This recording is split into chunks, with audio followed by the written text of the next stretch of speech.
How we doing?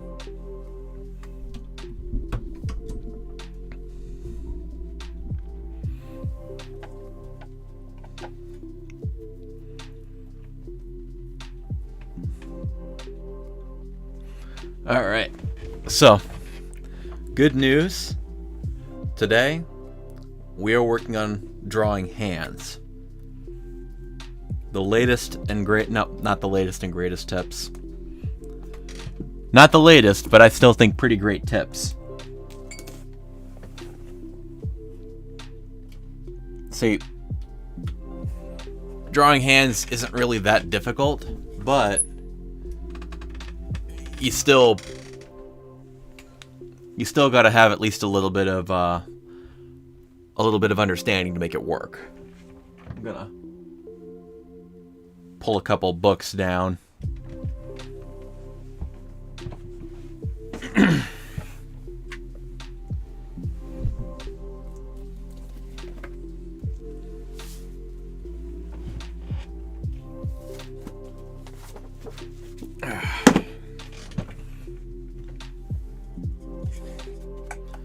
You don't have to have a master medical level understanding of anatomy, but it really helps to understand a few foundational things about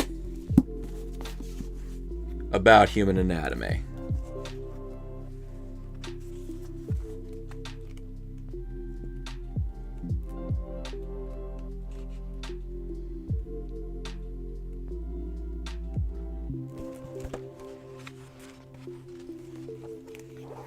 This is an older book, but I really like it.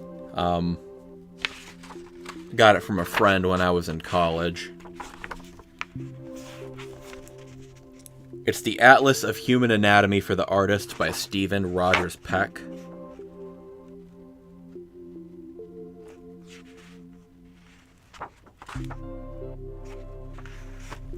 We're going to write that down, actually.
Another favorite book that I like for anatomy. These are the two I consult most often when I have to consult anything. This one you can actually see the cover of. The other one just a old-fashioned textbook. This is Bern Hogarth's Dynamic Anatomy.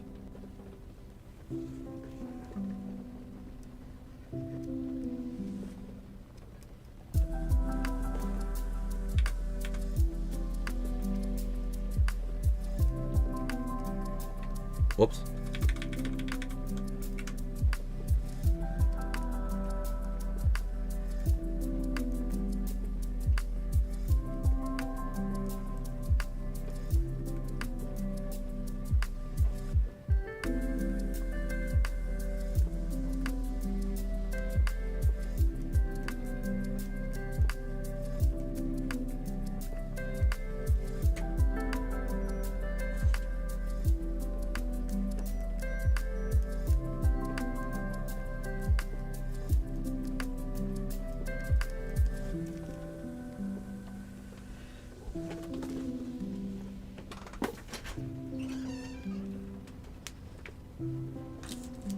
Appreciate ya. That was on camera, you sicko. Love you.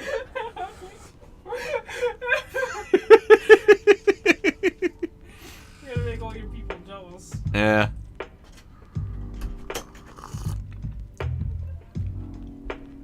We hold hands too.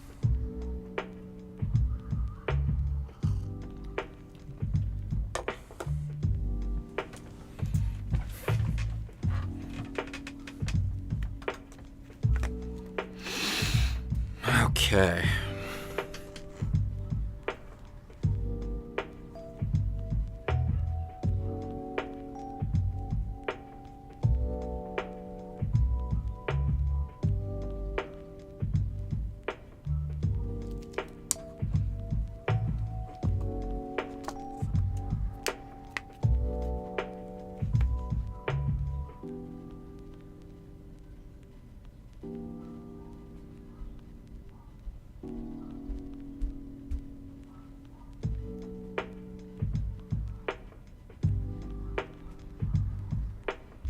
Hey, does this make me an exhibitionist?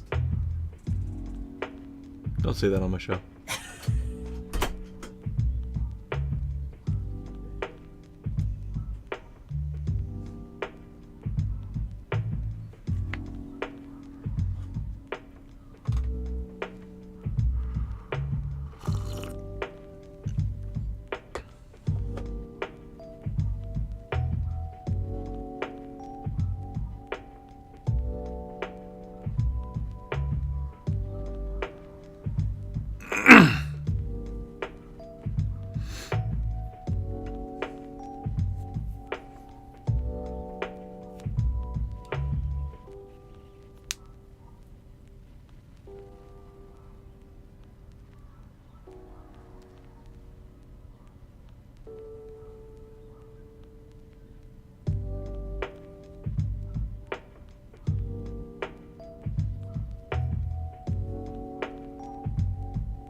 I apologize for making you wait.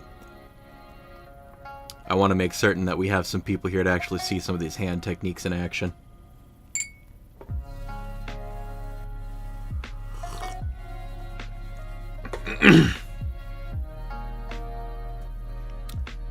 Honestly, this is a lesson for me to automate more of my posting and marketing to make sure that,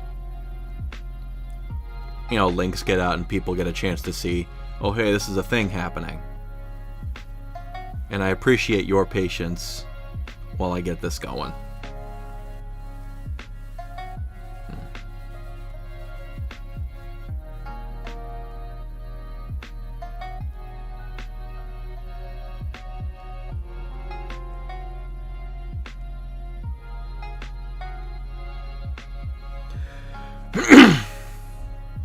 All right. So, drawing hands.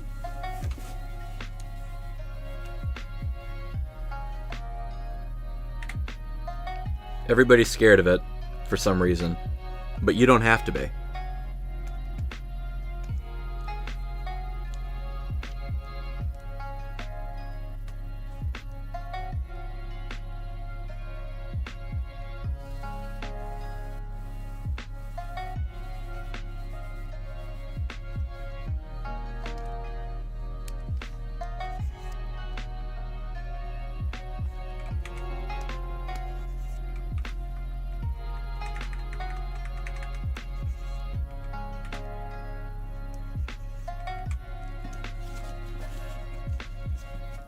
Let's see.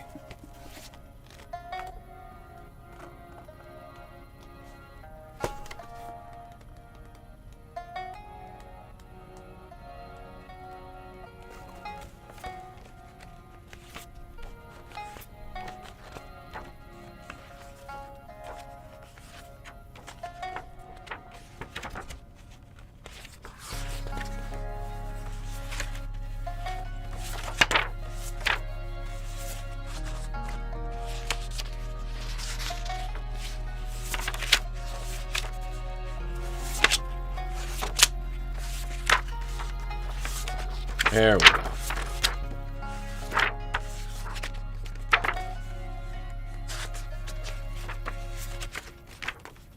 So step one,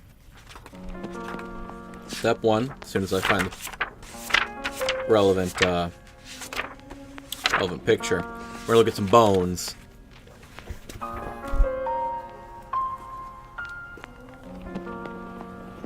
Man, it's been a while since I looked at this. So we're going to start off with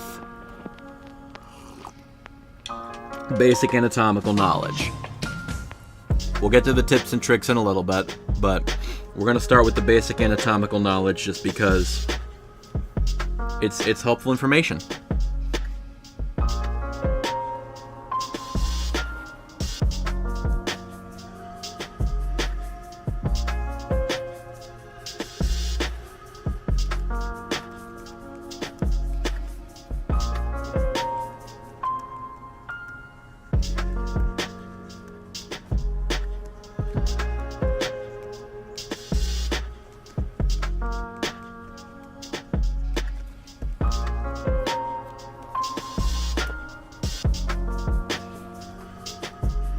So your hand's got a lot of bones in it, a surprising number of bones. We're not going to go into the label for every single one of them, but we're going to do basic groupings just because that's helpful knowledge to have.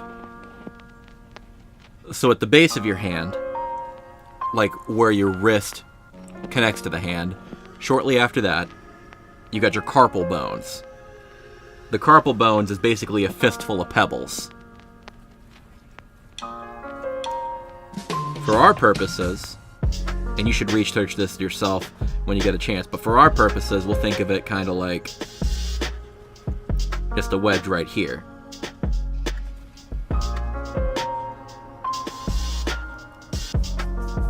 There's about 10 or so bones inside there. 10 or so bones inside the carpal mass.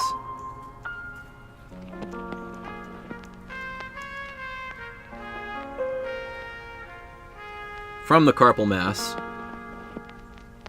you got your metacarpals, which, if you've ever examined your own hand,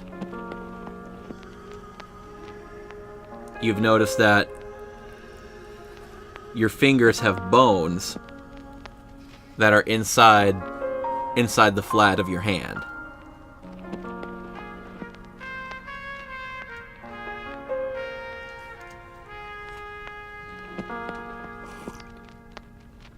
which is this right here is the reason that your hand is able to perform all the articulation that is available to it. It's because of what goes on inside this segment of your hand that you're able to kind of do a conical shape and spread and unspread your fingers. And then beyond here is the familiar part that artists all struggle with, the phalanx fingers, the phalanx bones. So you got, 3, 1, 2, 3, 1, 2, 3, 1, 2, 3, 1, 2, 3, and then 1, 2 out here on the thumb.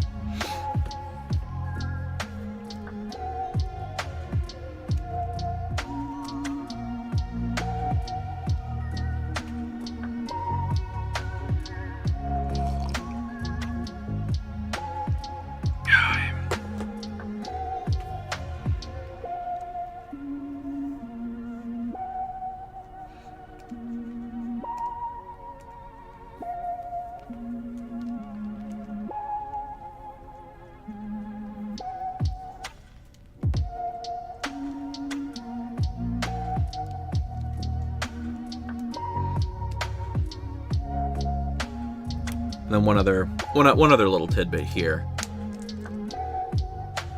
The bones of your fingers are slightly curved on the inside. They're slightly curved inward.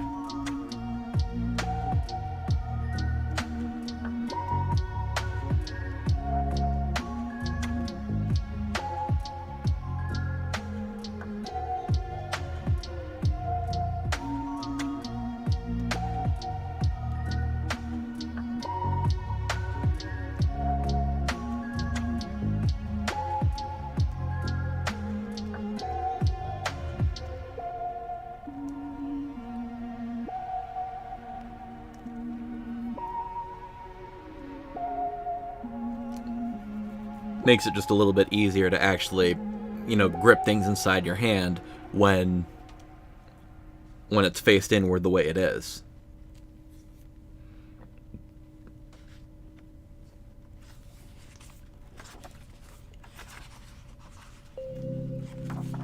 Now we'll take a quick trip into the musculature of the hand.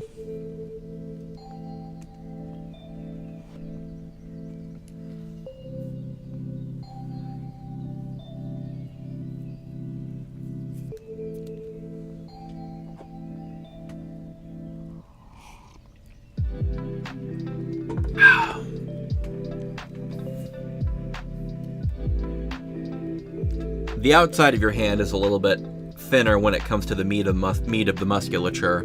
The outside of the hand is going to be mostly tendon structures.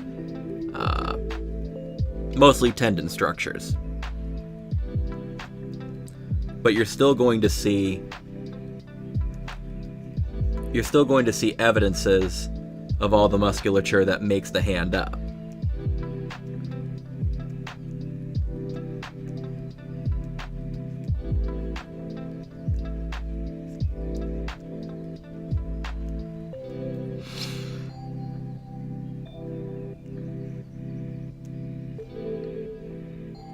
Hey Holly, how you doing? We are in here. We are learning about how to draw hands.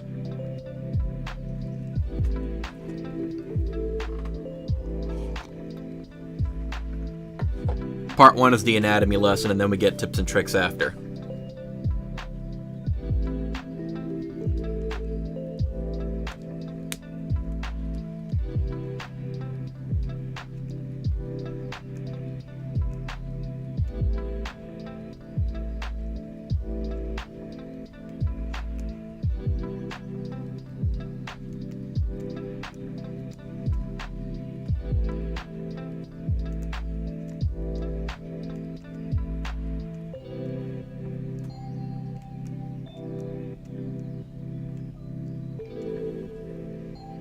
Oh, hey, Leo.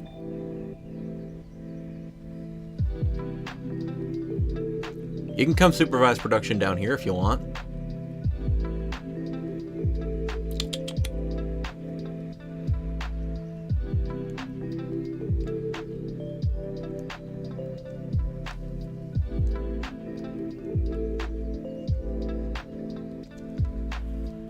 So this is superbly crude at the moment, but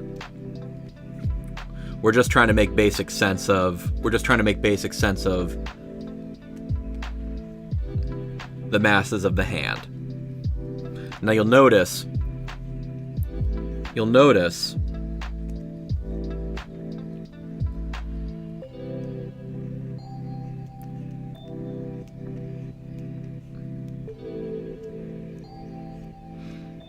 this right here. You've probably seen the bumps of your knuckles on the outside surface of your hand.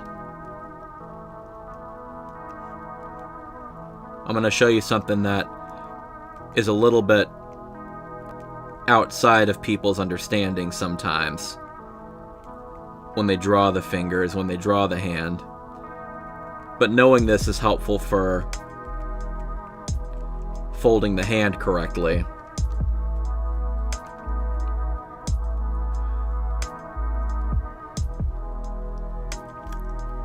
The first knuckle, where your fingers actually bend off the mass, where they split apart,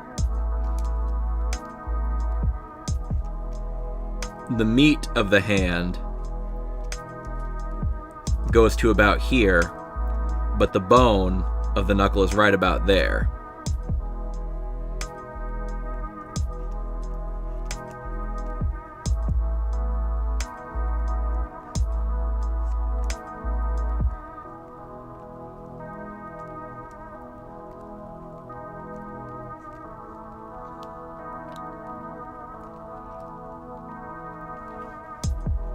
So the knuckle, your finger articulates before it separates off into the finger.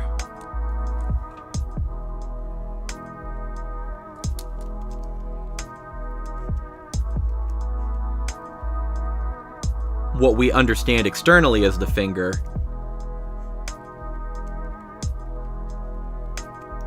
out here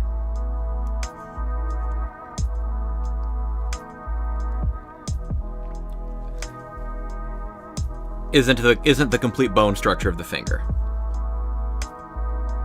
So,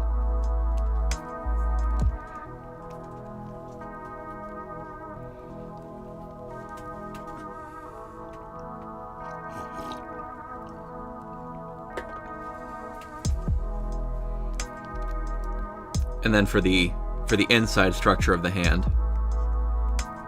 do a quick tour of that really quick.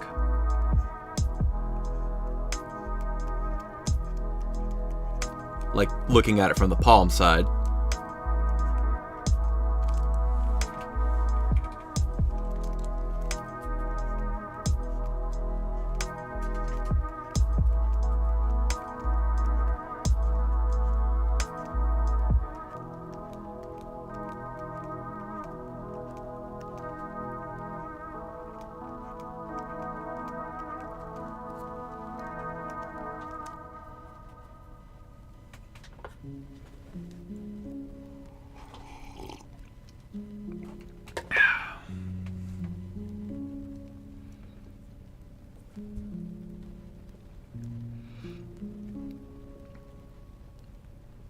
You've got this mass of muscle that connects out to the thumb.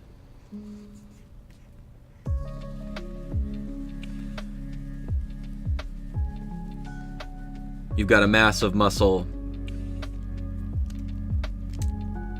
You got a mass of muscle here, kind of on the outside, that allows the hand to spread out. And then you've got this operating surface in here, which is primarily tendons. But you can see how it fans out. You can see how it fans out. how we have the thumb segment here, how we've got the exterior muscle mass here, and how we've got this set of structures that come out here.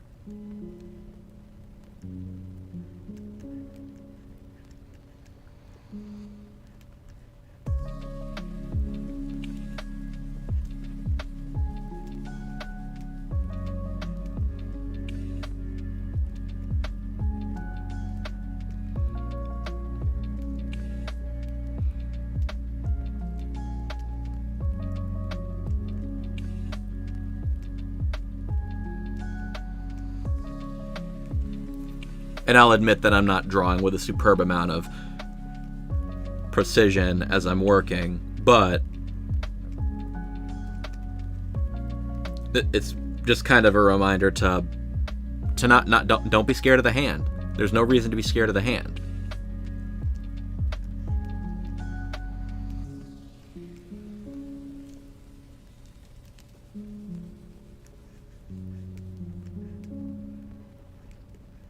You're going to be drawing hands badly for a little bit if you're not feeling the confidence, and that's fine. The cost of getting good at something is being bad at something.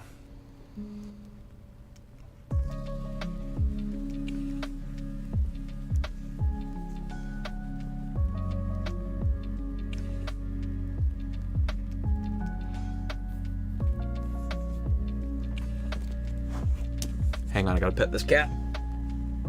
There we go.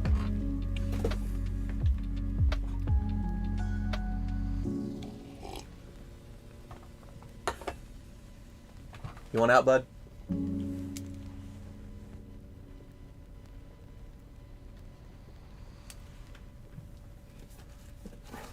Okay. And then one other useful piece of anatomical knowledge, as soon as I can find it.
All right.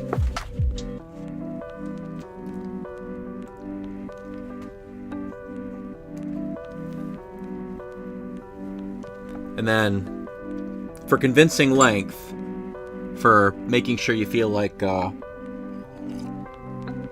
your fingers are acceptable and convincing a size,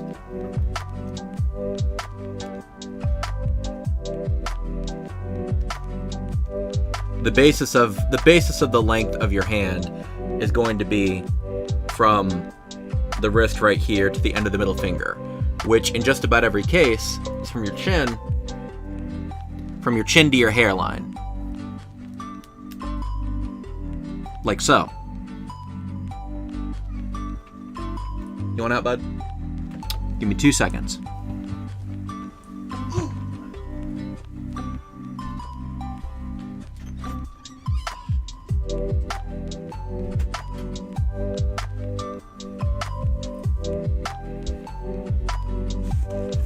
Oh.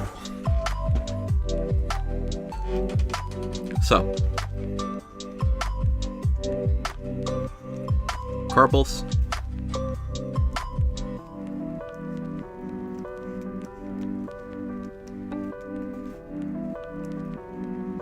metacarpals,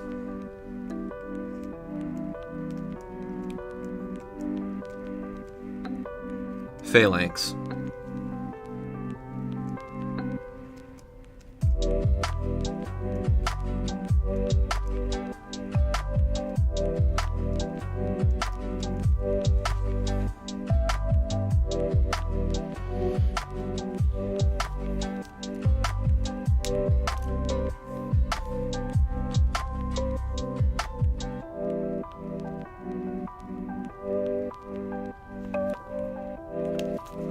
Alright. Then a quick note for, length of your fingers.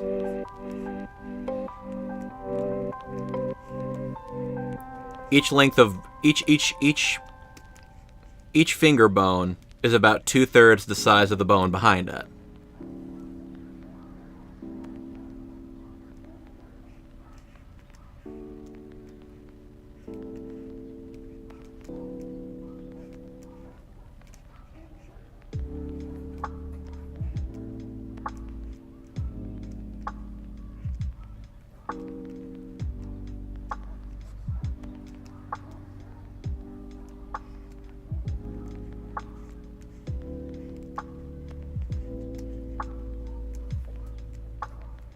With the exception of the thumb.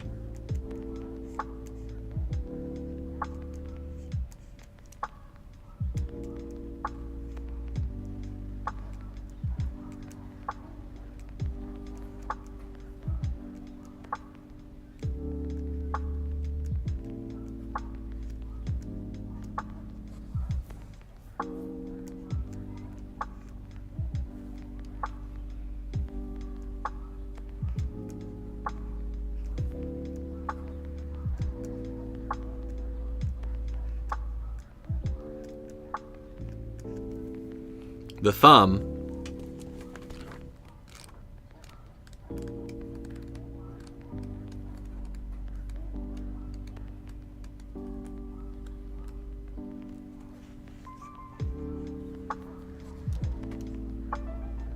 terminates at approximately, so if you draw a little fan out here, the end of the thumb comes out to about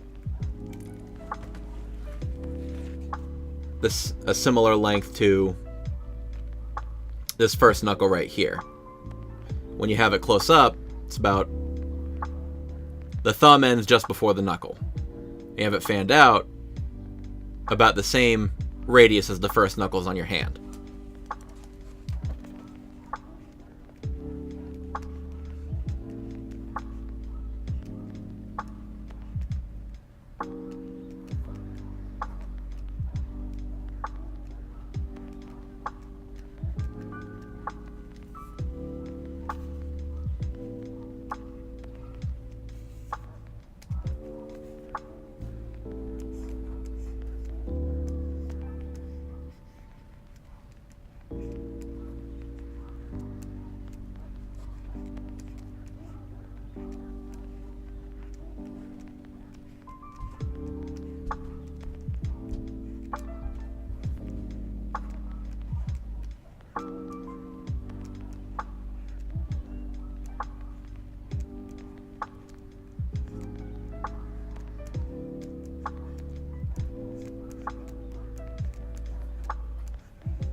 Is this drawing perfectly precise? No, it's not. But it communicates the mechanics reasonably well. And in every case, I always advise people to study from the source material that I study from. Like, go. If you like an artist, study who they study. It's good to learn from what an artist themselves does, but you want to learn from who the artist learns from.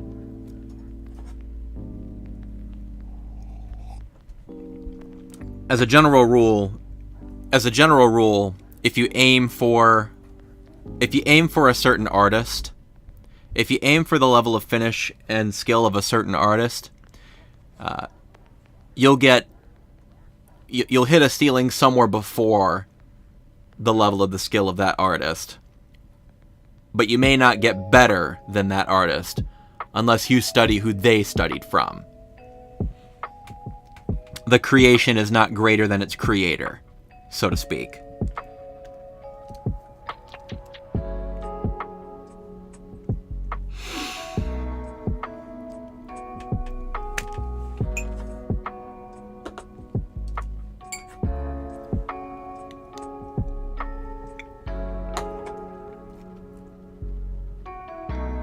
So that's kind of a crash course in all the technical knowledge involved with drawing a hand.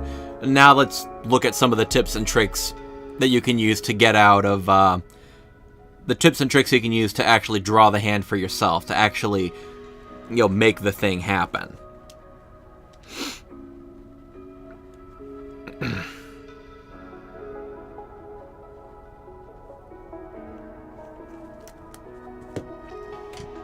So let's see.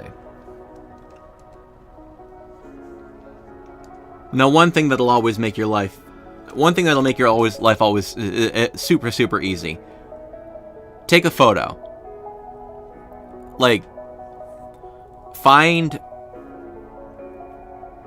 Figure out what you want your hand or character to be doing in your picture, and take a photo to figure out what it is. Take a photo to figure out what that hand is doing. Like this, on this recent piece here.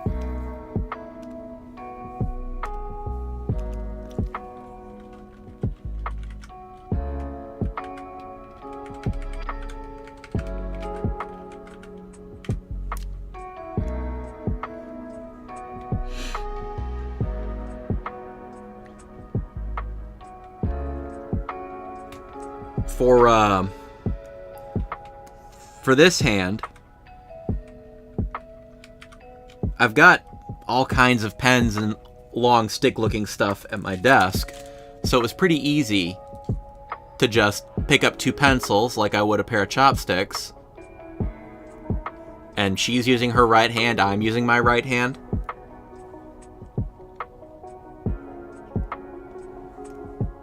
So, just put an example right in front of you and draw from it. And in circumstances where you have kind of a complicated pose or a complicated set of finger actions, like this right here, reading a book with one hand, that's a hard thing to mechanically figure out. So I took a picture. I have a little thing that lets me hold my phone up separate from my hands. I set a timer, and then I take a picture of the action that I'm trying to draw. So that gives me an easier time understanding what each of these fingers are doing, what the main hand mass is doing, and how those fingers interact with the surface of the book.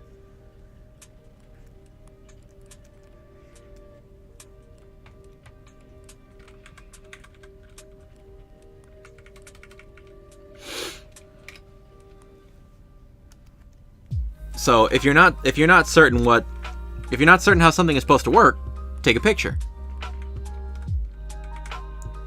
Set up a little photo shoot and take a picture. Step 1. And then you can start using abstractions. Whoopsie. To figure out what your hands are supposed to be doing.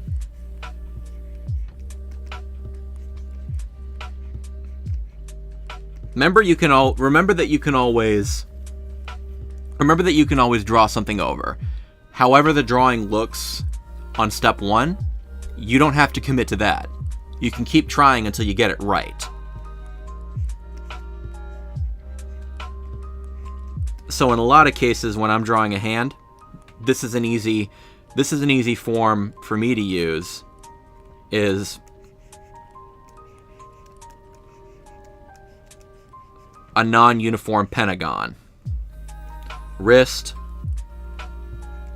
middle finger, pointer finger, ring finger, pinky, and then I'll navigate the thumb based on what I have the rest of the fingers doing.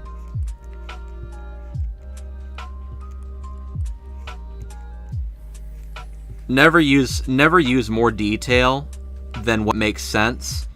If you like drawing details, that's great.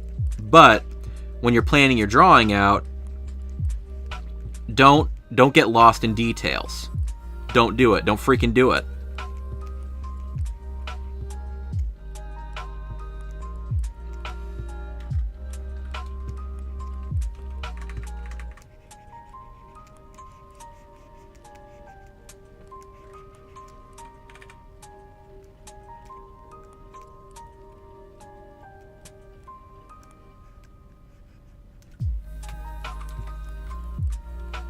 So, non-uniform pentagon and sticks. Remember that your finger, or remember that the hand has two surfaces, two sides. Let's see if I can replicate the thing I saw.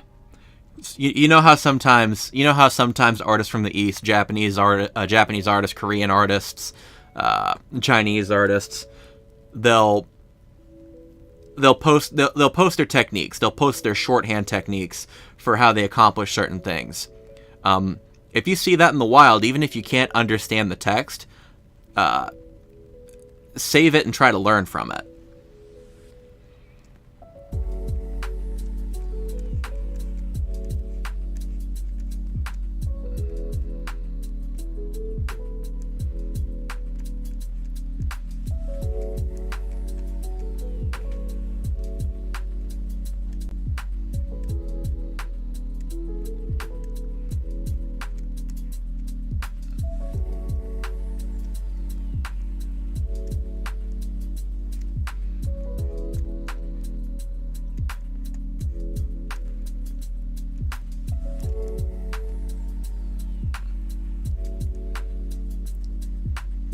So what I'm doing right now is I've abstracted the hand.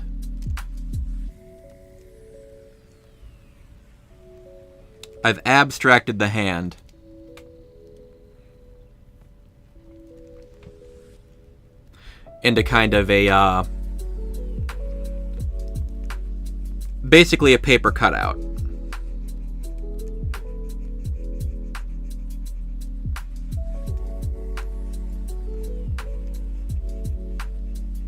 This is one technique you can use to help wrap your head around complex operations of the hand.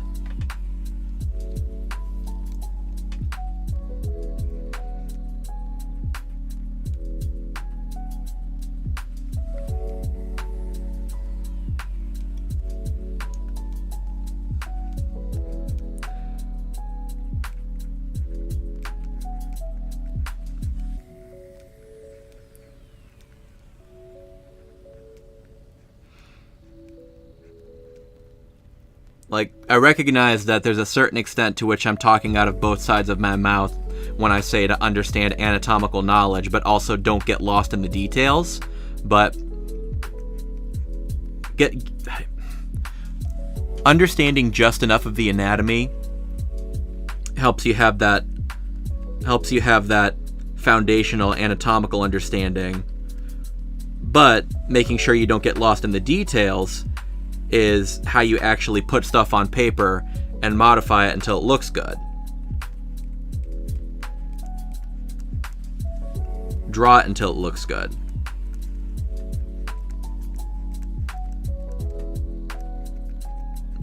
It depends. The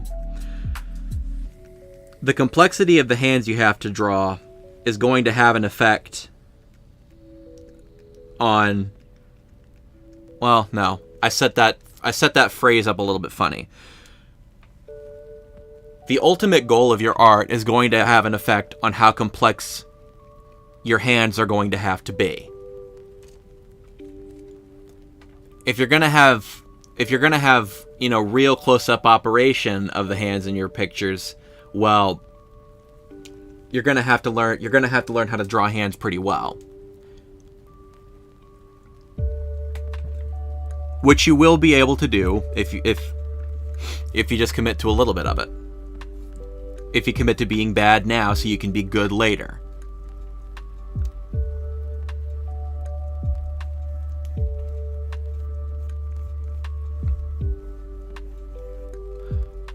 But if you're doing a more slick, simpler style, something a little bit more cartoony, you don't have to practice the full extent of your anatomical knowledge of the hand all the time, but having that anatomical knowledge still helps.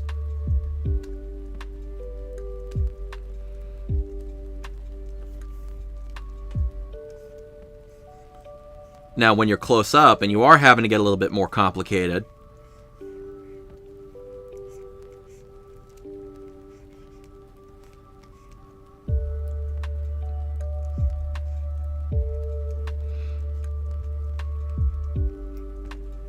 you can do something like this for, the main meat of your hand. We'll call this the Texas toast. We'll call this the Texas toast technique because it looks kind of like a real thick slice of bread. The nice thing about bread is that you can squish it a little bit and articulate it, and you'll have a pretty solid palm to work with when you're roughing in your drawings.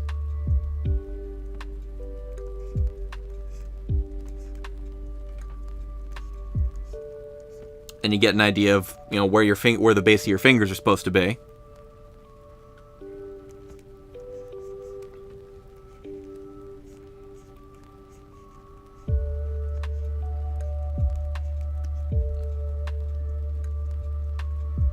Kind of rough some cubes in.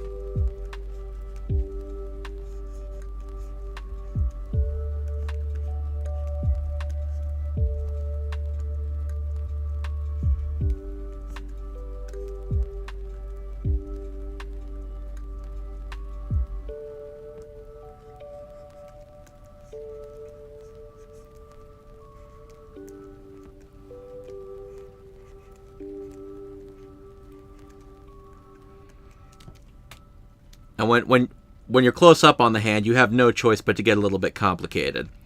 When the hand is doing something complicated, like wrapping around some kind of bar, wrapping around some kind of weapon, you have no choice but to get a little bit complicated. But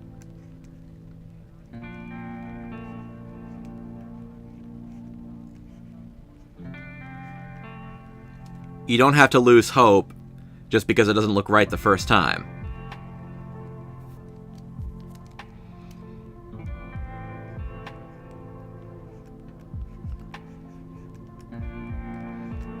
Anybody, and I mean anybody, can do this.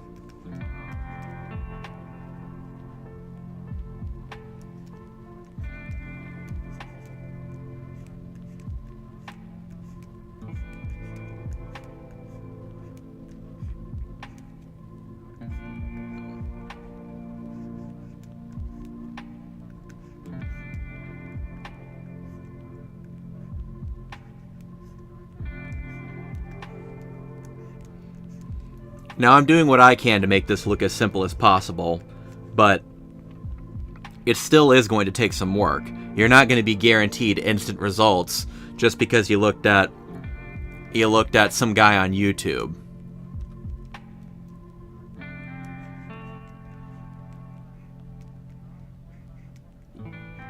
You're gonna have to put in a little work.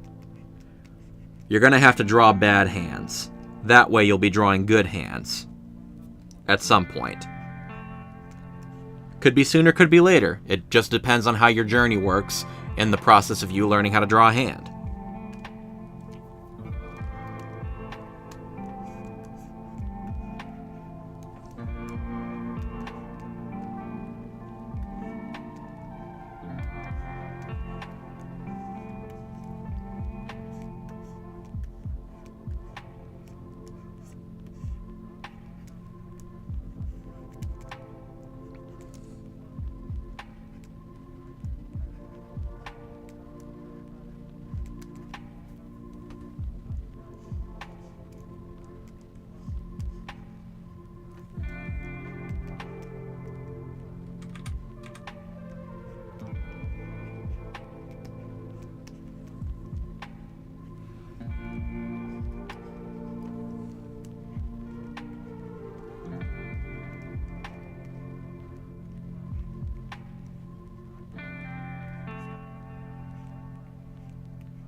Couple things to remember that might make your life a little bit easier.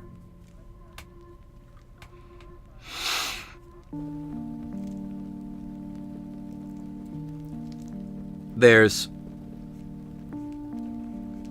a segment right around here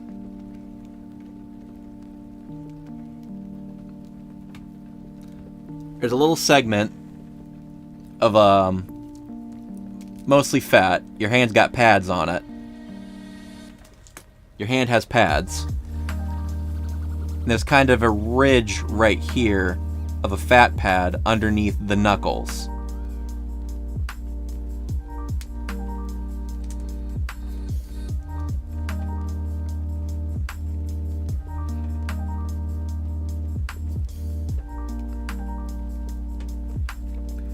If for some reason it feels like your fingers are not separating at the correct spot, try to figure out where this fat pad goes, and then just erase that line until the separation of the fingers feels, correctly far out enough.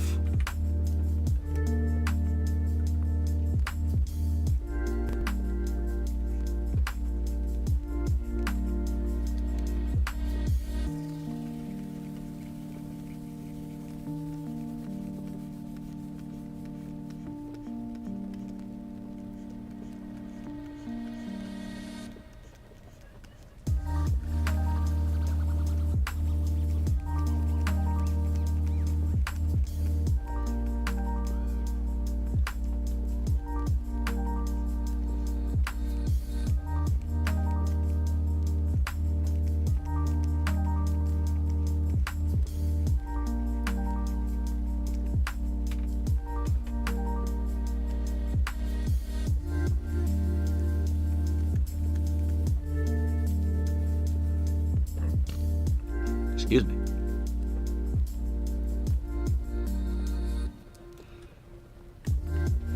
Additional useful knowledge when it comes to the structure of the hand when you're just, drawing it.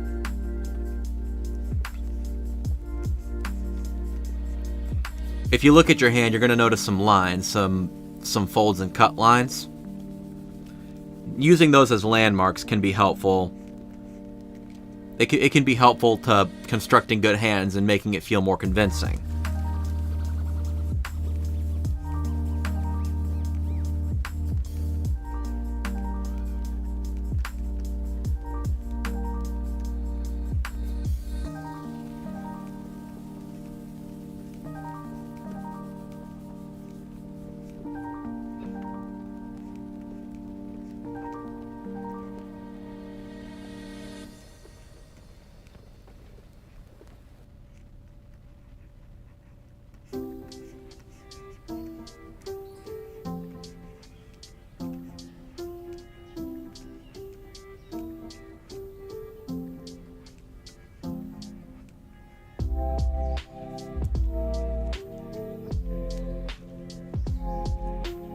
remember the ridge that goes along here.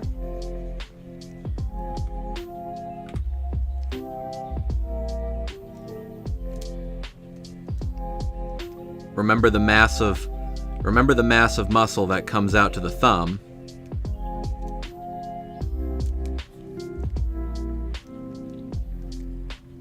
And remember the outer massive muscle right here.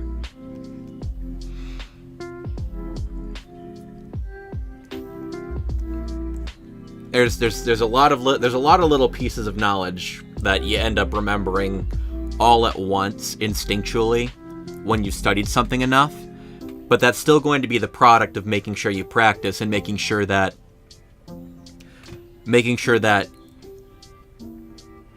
you've actually absorbed all these little pieces of knowledge that make up the larger body of knowledge that becomes understanding, that becomes drawing effective hands.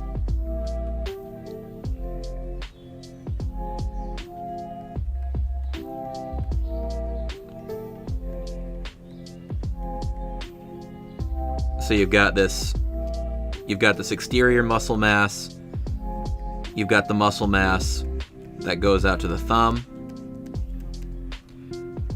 you've got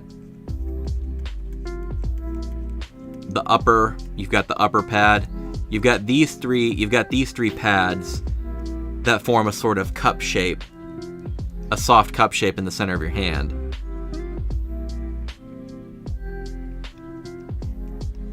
And then this triangle right here that everything kind of folds into.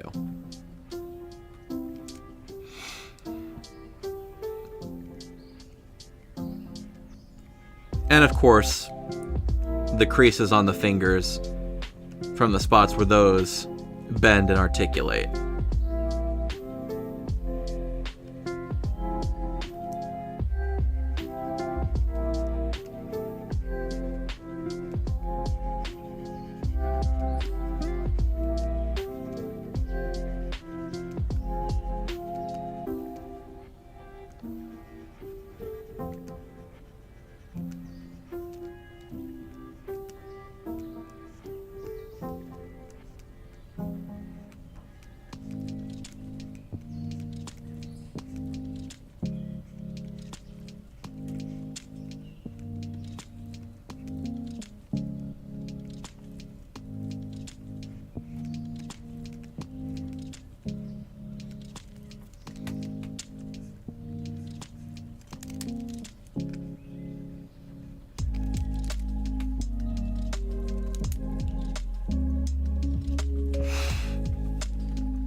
Now, one thing that can make hands challenging is, do you even have a context for how this hand is supposed to be used inside the picture? That can make studying hands a little bit tricky when you divorce a hand from context. When you divorce a hand from how is this an extension of the will of my character, or how is this part of what's happening inside the world of the picture? So that's where it can be useful to study the hand doing things that are normal and familiar and make sense for human beings to do.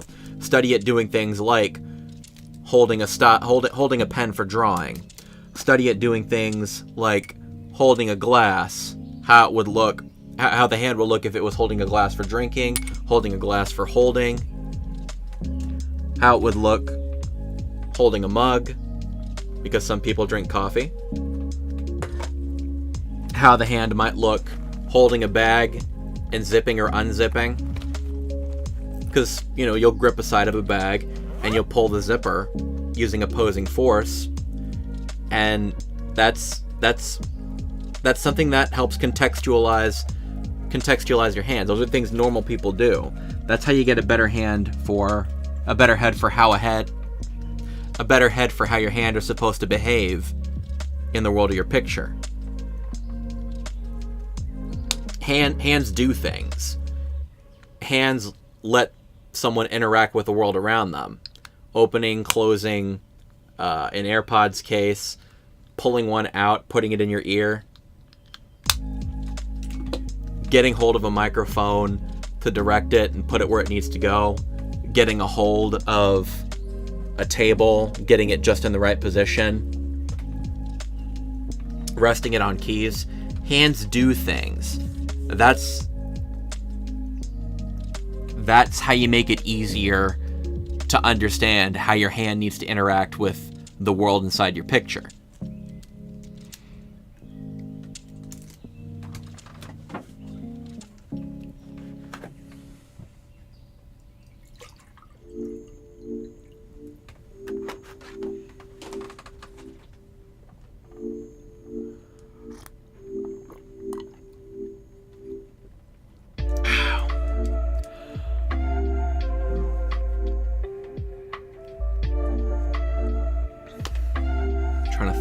I'm trying to think of other effective demonstrations to bring out here. But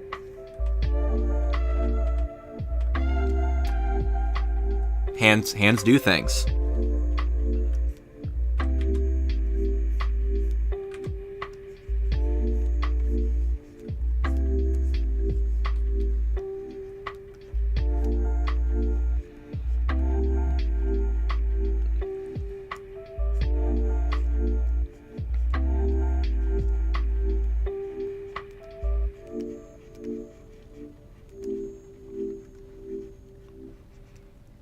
And just to help alleviate fears of how are you going to approach hands inside your drawing, well, number one, keep it simple until it's time to go complex. Like I've been saying a lot this time.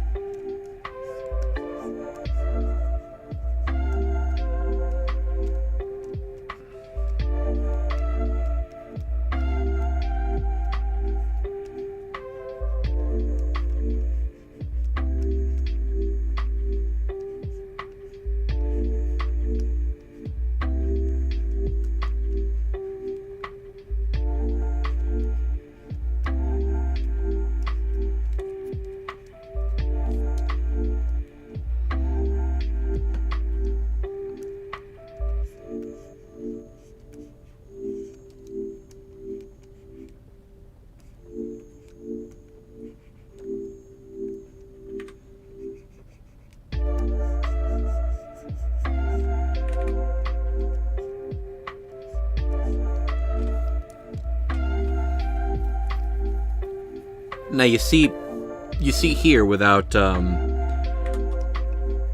even putting a whole bunch of complicated details, already we understand what's going on because we put a wedge in, we put a little bit of just a little bit of lines in. Now we understand what's going on. It can be better. It can be better in a lot of cases to stick with a simple description of your form. And then you can make it as complicated as you need to make it later on.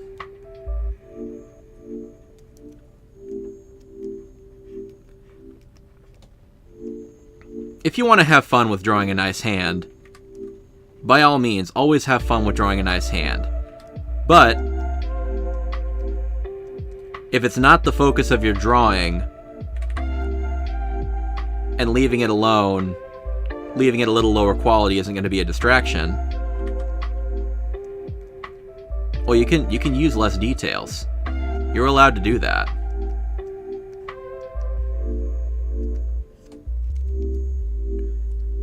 You don't have to put a lot of energy into something that's not going to get a lot of attention.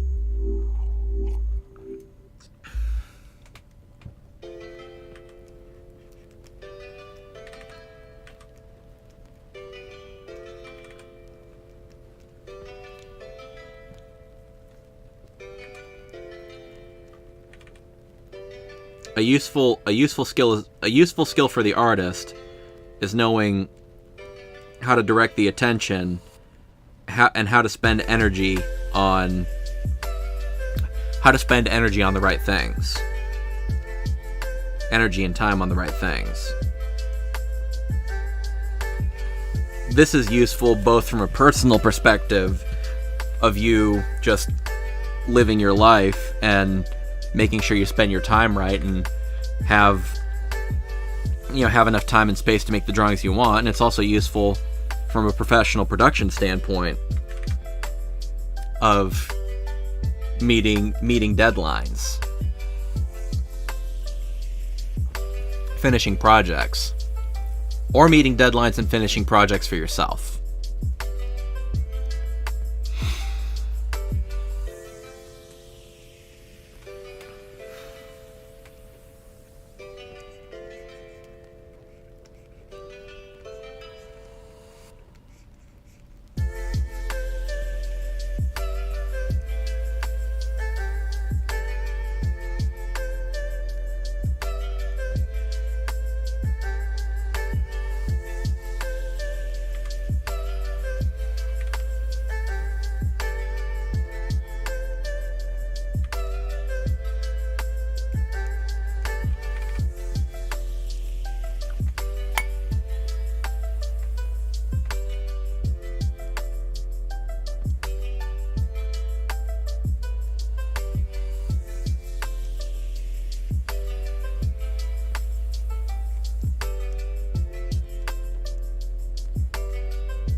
Then a few little viewpoint things that are useful to keep in mind. Your hand is organic. It's not robotic. So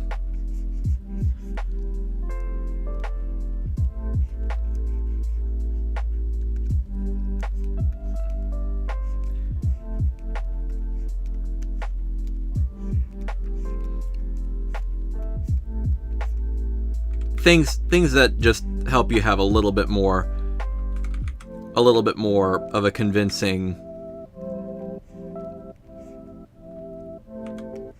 make your art just a little bit more convincing.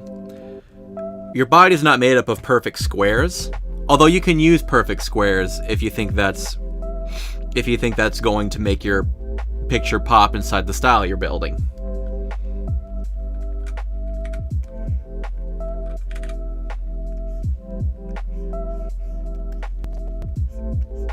A lot of what the human body does has a certain give to it, a certain natural rhythm.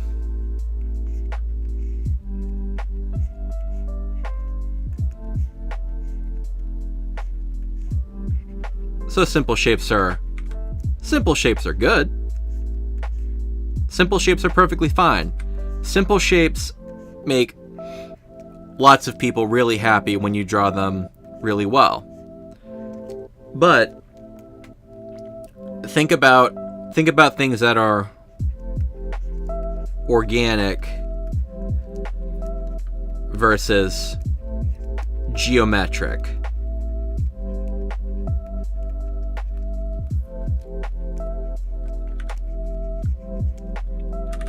in the case of your simplification of a drawing.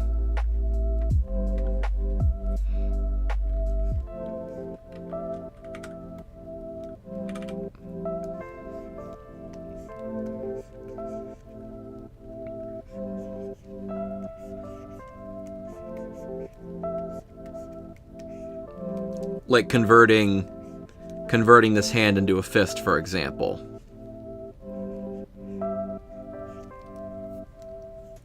Does a geometric representation work? Sure it does. But if you're using this geometric representation in a place that's not appropriate, your drawing's going to feel weird.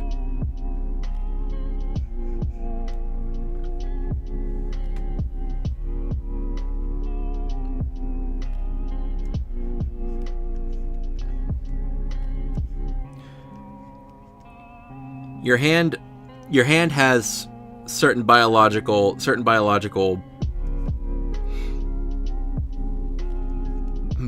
may not be the correct word, but the way your hand folds up is a little bit different because of the fact that it's an organic shape made to handle a lot of things and have a lot of flexibility.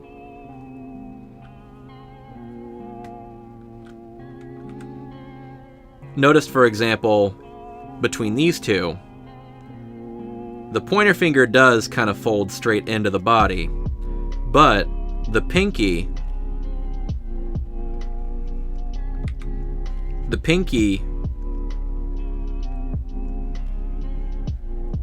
folds in a little bit, and where we have the main mass of the hand going this way, the pinky retreats inward.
Oh yeah, and in most cases, if you're gonna make a knuckle pointy, the middle knuckle is a good one to make pointy.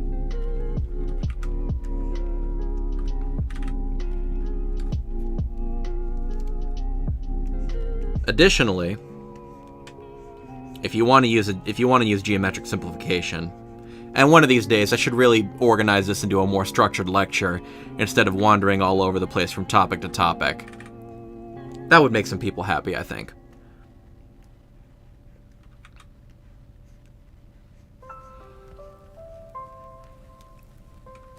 You can make changes. You can arrange the shapes of the fingers a little bit in this more geometric expression to make it more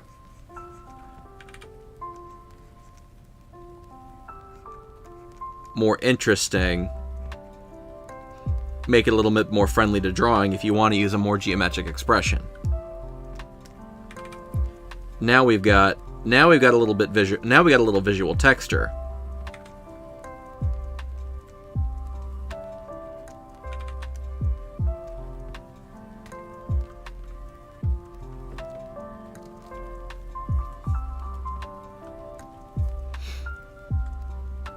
And that makes this a little bit more interesting.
Let's see.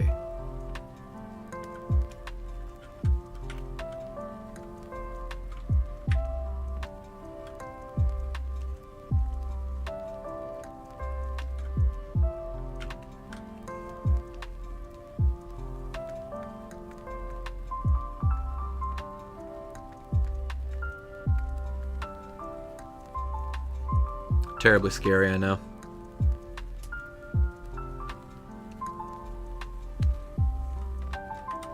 We're gonna try to organize this a little bit.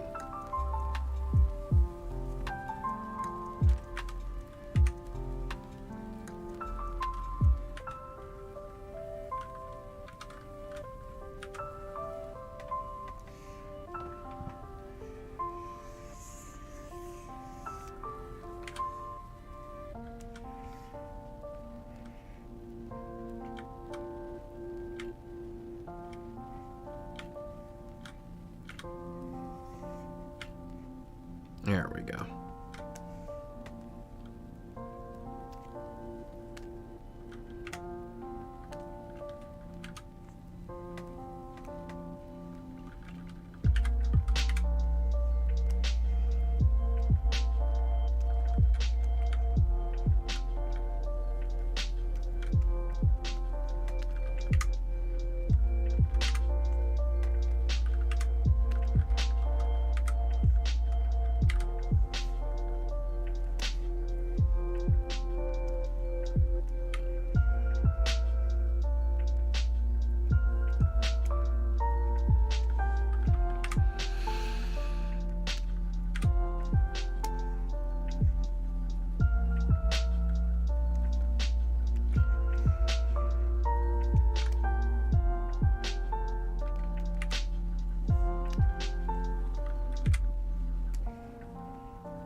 While I'm sorting this picture out and trying to make it make more sense, are there any questions about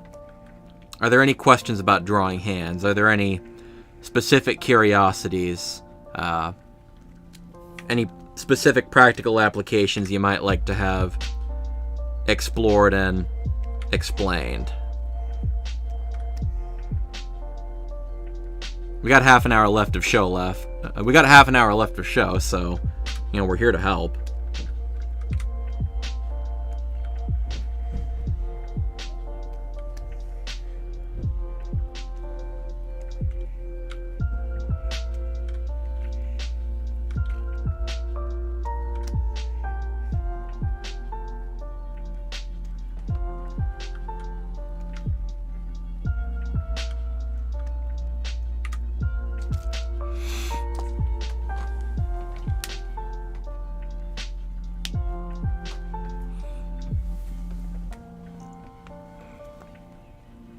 I see there's two of you here. I see you. No hand questions? Nothing you're curious about at the moment? Nothing you'd like explained a little bit better right now?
Let's see.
Let me see if there's anything else good in my library that might be useful for reference.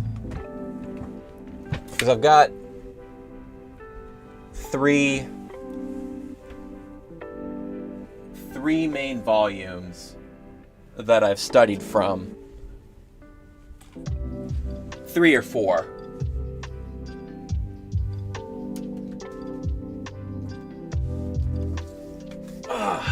There we go.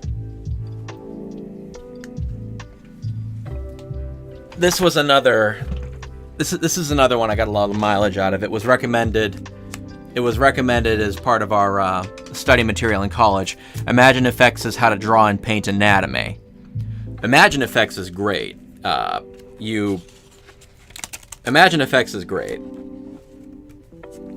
They collect intelligence from artists who are active in the industry. Or it's curated. It's people who know what they're doing, and they bring out really helpful, useful knowledge, both on a base level of application. How do I understand these fundamentals? And then more specific application in how do I bend this? How do I bend this and apply it? How do I bend this and apply it to a project? How do I bend this and apply it to make the art I want to make?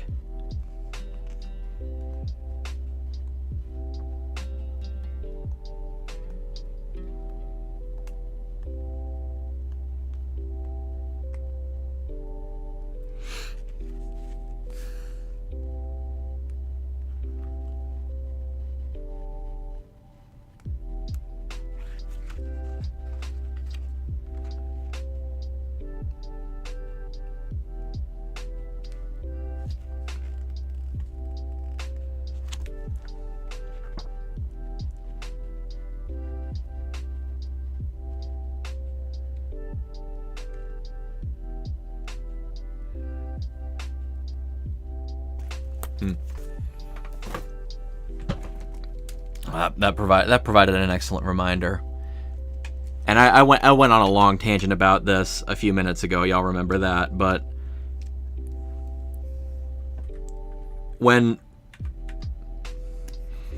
if you're gonna draw a hand interacting with an object, probably put the object in place first. Because if you have the context of what a hand is supposed to be doing, that makes it easier. That makes it easier to make the hand cooperate with your desired context.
Let's see if I've got something comparable in my office to demonstrate this.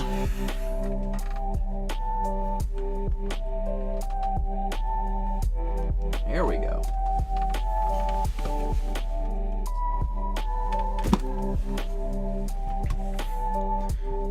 It's not ideal. It's not ideal for your workspaces to be messy, but it is good to have objects around. It's good to have things that can help you understand what you're trying to do. This, for example, is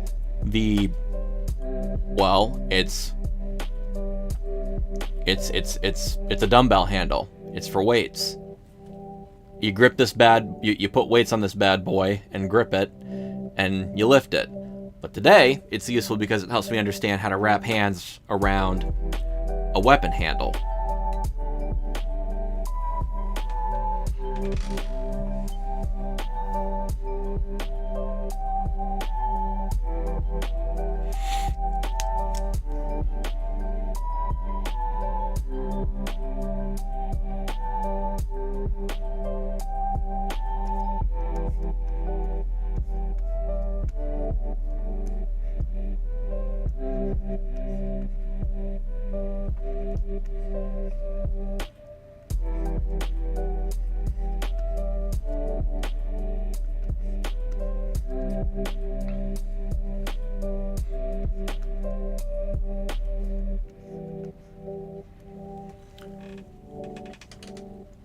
This reminds me of when I was in college.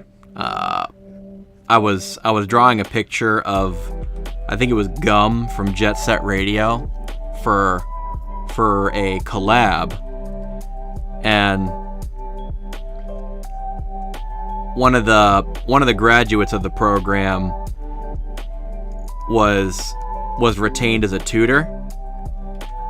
Oh wow.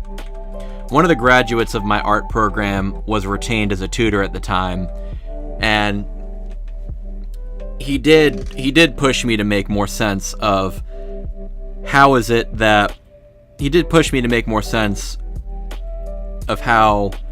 character was gripping a can of paint to make it look more convincing. He did all right with that, but me, my dad, and a friend of mine from that program had all figured out this guy who had graduated the program and had styled and presented himself as an authentic artist. He traced he traced and he traced and mixer brushed nearly everything that he did. Like this came to light for me one day when my buddy Sam went up to check on a project our tutor was doing. And Mr. Tutor Man had a picture of a guy crawling in a blizzard.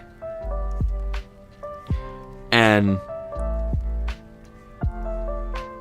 Sam, being a very intelligent and cultured man, he picked it up immediately as a tracing of the cover of the Wii game Cursed Mountain. I think it was called Cursed Mountain. And the guy doubled down. The guy absolutely doubled down on, no, he wasn't tracing, no, this is original art. I don't see art posts from that guy anymore.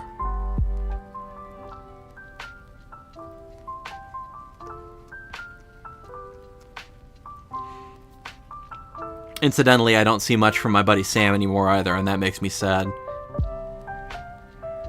Hit me up sometime, Sam. I miss you.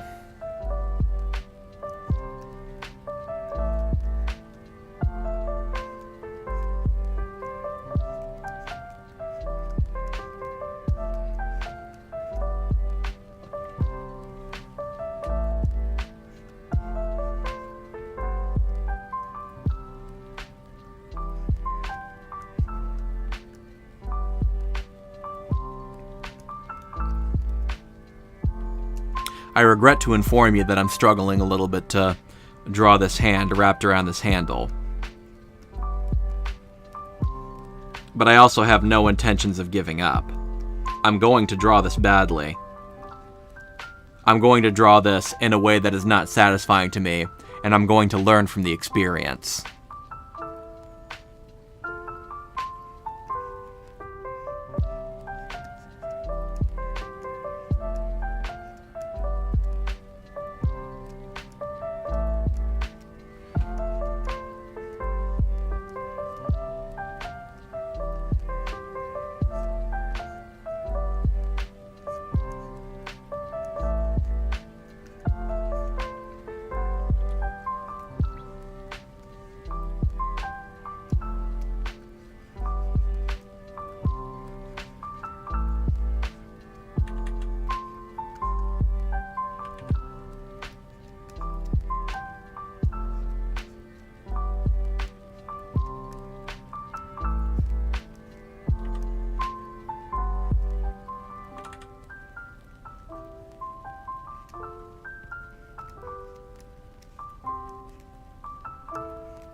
we're gonna make this a little bit ridiculous, just because we can.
Hi, Lena. So most of this stream has been about why is it sausage?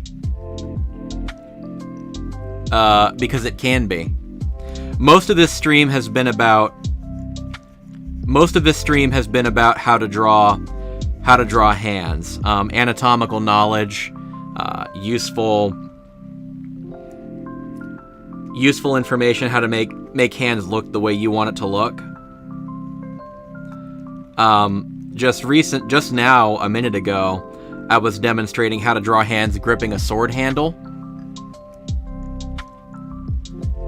Clip Studio Paint.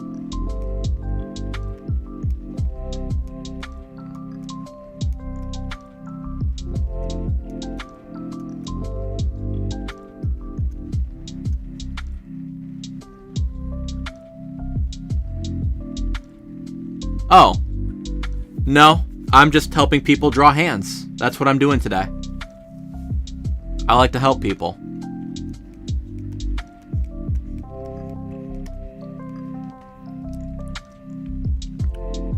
And the reason this is a sausage is just because I thought it would be funny if I put a sausage on a sword handle.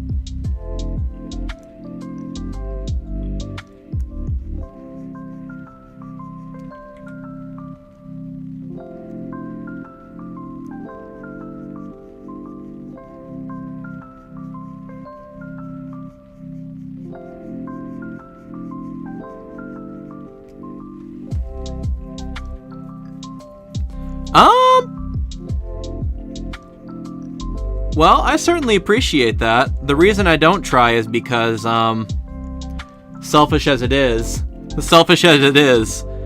I want to do things on my terms. I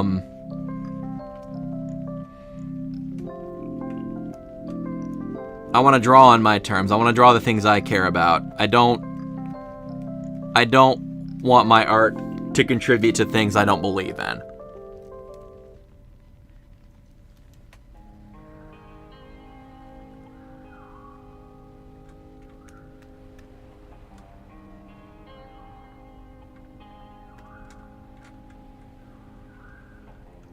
Although I would like to see... I would definitely love to see the Glizzy Gladiator as a Fortnite weapon. Epic Games, give me a call.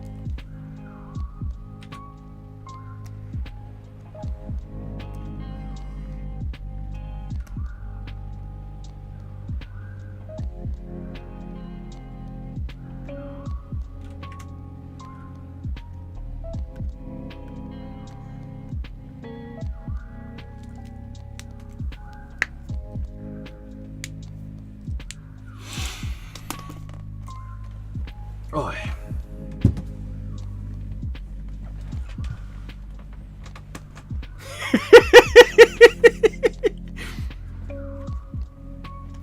I appreciate that. I really do.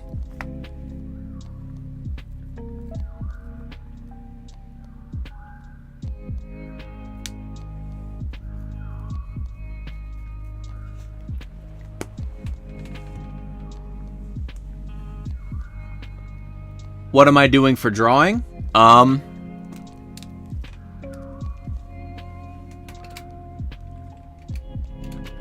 Let's see.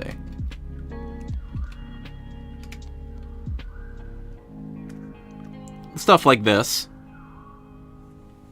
This was this was a project I finished on stream earlier this week.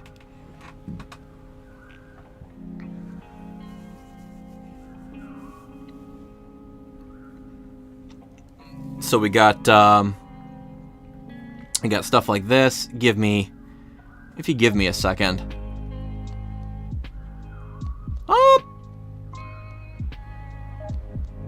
I get money for some of my drawings. Most of my drawing I just do myself, just because I like drawing. I like to draw.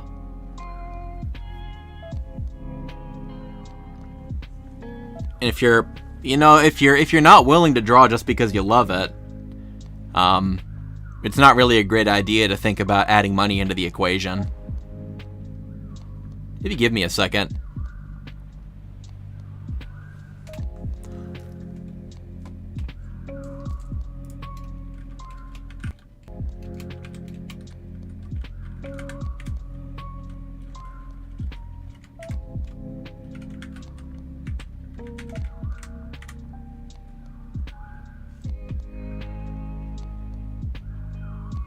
Oh, you can't give up. It's just not, you just shouldn't give up.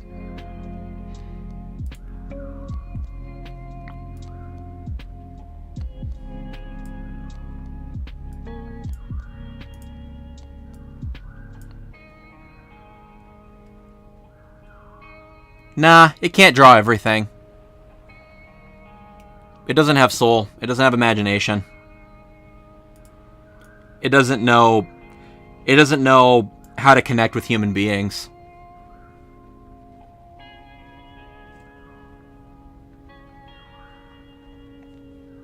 This is my Instagram right here. This is more of the stuff I've drawn over the years.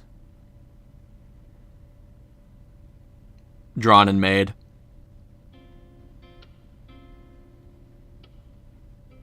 Thank you.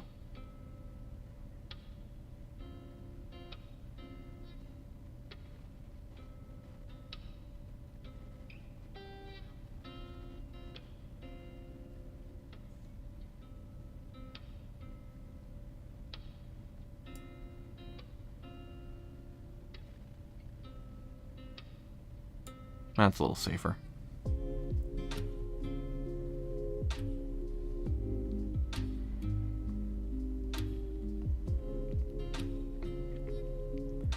Now, some stuff I have gotten money for.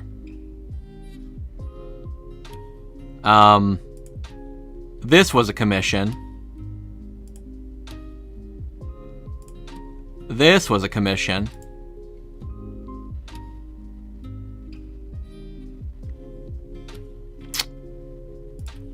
This was a commission.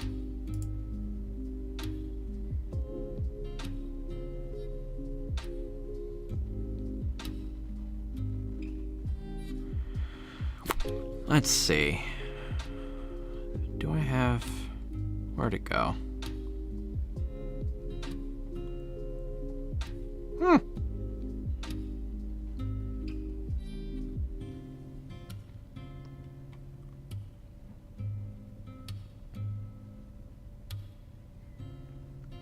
There's another set of commissions I did, but I can't find it.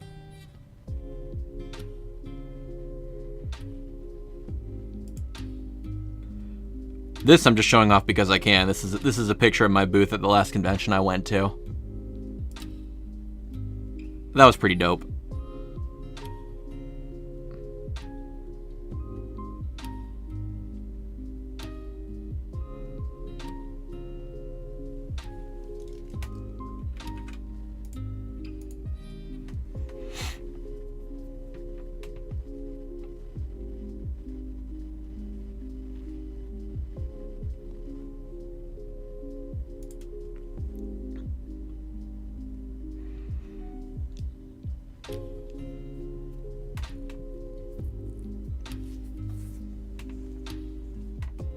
I appreciate that. That happens easily.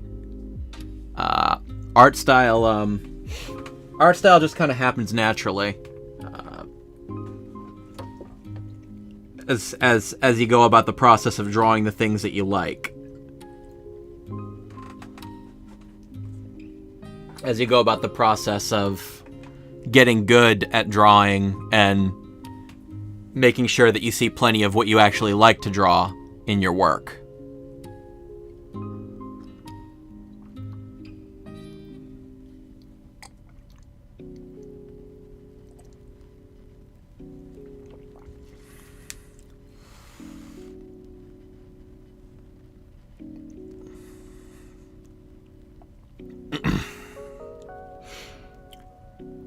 Alina, did you just find my stream, or are you from one of my places? Did you come from Twitter? Did you come from Discord? Did you come from one of the convention chats?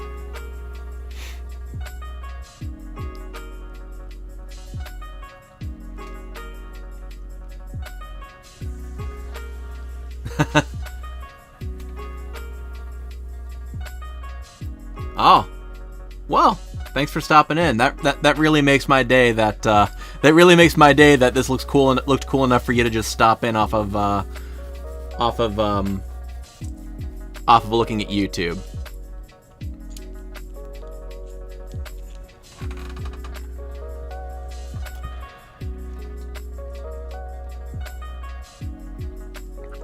Do you draw? I know a lot of my normal viewers are artists. Trying to learn things and get better.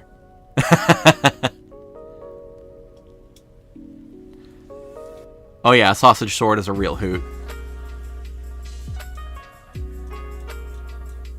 In fact, that's probably gonna be the thumbnail once I finish up today.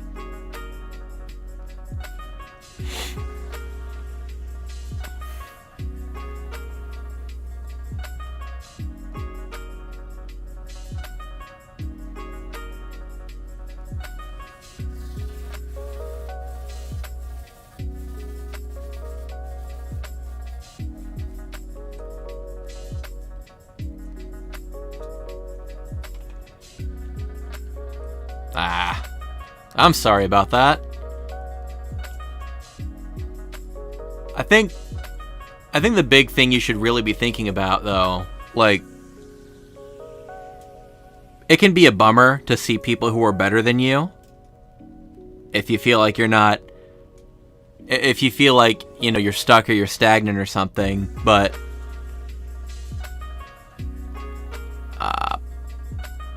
whether you're really good or really bad, you should just draw because you enjoy it and because you want to become good. Social media has really screwed up the way people perceive just doing something because you love it and doing something because you enjoy the craft. You know, it might be a bummer to not get like a whole bunch of likes and retweets and stuff, but you know, it's more important that you just care about doing the work and having a good time and enjoying yourself, and you know, contributing to the world around you by making that stuff.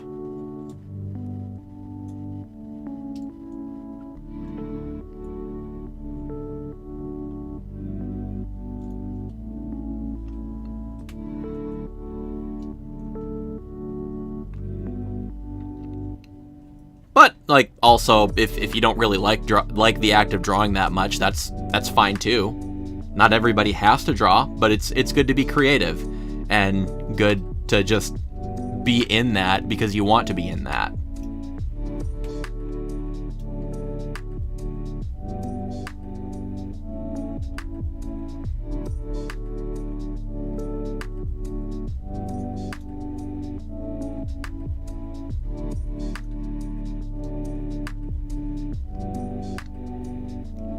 Hey, appreciate you stopping by. Make sure you subscribe. Make sure you subscribe so you don't miss out on any of the streams. That'd be cool. Happy good year and good luck to you too.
Well, I guess that is going to be pretty much it for the day. We got a minute left. Any questions or suggestions for Monday night stream?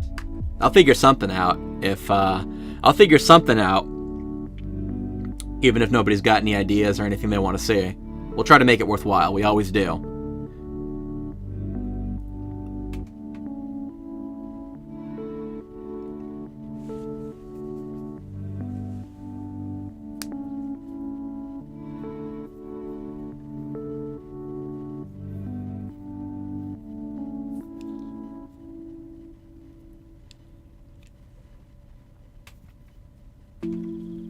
Maybe we'll just have a good time sketching. I got a drawing suggestion on Twitter that I might do something about. We'll see.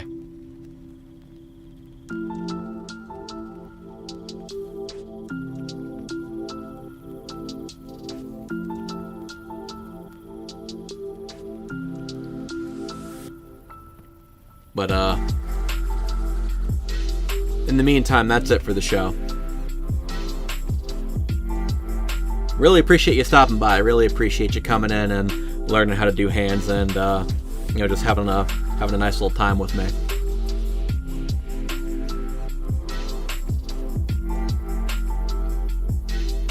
Let me know what you thought. Let me know it was helpful. But in the meantime, we'll see each other again soon. We'll see each other next year. Y'all take care.